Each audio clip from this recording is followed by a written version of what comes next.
Okay, hi guys, ito yung ating pinaka solar flashlight. So, pinaka dyan sa kuryente.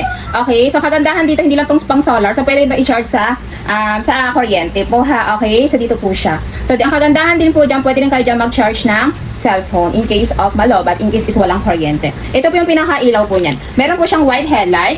Okay? So, meron din po siya mga miha na yellow headlight. And then, yung sa pinakagilid po nito is na ilaw din siya.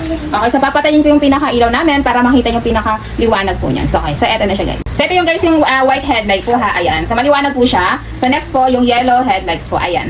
So, maliwanag siya mga madam ha. Tapos po, meron din siyang ilaw dito sa gitna. Ayan. Super liwanag. Okay? So, medyo maliwanag pa dito sa bahay namin ha kasi araw po ngayon. Okay, pinatay ko lang yung pinaka-ilaw namin. Okay, so ang ganda nito mga mit, napakamura lamang po yan. So, okay guys, so yan, nag-charge tayo ng cellphone ha. So, yan. So, very legit po is nakakapag-charge siya ng cellphone. So, ayan siya guys, yung pinaka-charging niya. Ayan. So, meron siyang nag-charge siya. Okay? So, yan guys ha. So, for go check out na po tayo dyan.